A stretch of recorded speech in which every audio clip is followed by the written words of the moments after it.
Hello friends, সবাইকে শুভ দুপুরের অনেক অনেক শুভেচ্ছা।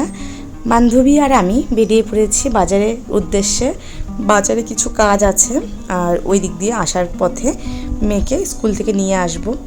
মানে আমার মেয়ে আর ওর মেয়ে একসাথেই পড়ে ক্লাস 1-এ।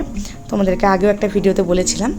তো বাজারে এসে ফল কিনে নিলাম আগে, কারণ ঘরে ফল একদমই ছিল না। আমার ছেলে বেদানা আর মেয়ে মৌসুম্বির, এই দুটো খেতে খুব পছন্দ করে। ছেলে মৌসুম্বিরও খায়, কিন্তু বেদানাটা বেশি পছন্দ করে। তো বেদানা আর মৌসুম্বিরটা নিয়ে নিলাম। আর ফলের যা দাম, আমি সাধারণত কিনতে আসি না, তোমাদের দাদাভাই ফল কেনে। তো আজকে এসে বুঝলাম ফল আর নষ্ট করা যাবে না বাড়িতে। ফল মাঝে মধ্যে ওই কেটে দেওয়ার অলসতায় ফল পচেই যায় বাড়িতে। তো সেই জন্য আজকে বুঝলাম যে ফল আর নষ্ট করা যাবে না। আর এই কথাটা বাড়িতে গিয়ে একদম বলা যাবে না, তখন বলবে যে ও আজকে নিজে গেছো তো ওর জন্য বুঝলা যে ফলের যে এত দাম। যাই হোক বাবা, কিন্তু মৌসুম্বিগুলো কিন্তু দারুণ মিষ্টি ছিল। আমি এখন থেকে ওই দোকান থেকেই ফল কিনবো যদি আমি নিজে যাই। আর তোমাদের দাদাভাই গেলে ও বুঝে নেবে ভাই কোত্থেকে কিনে।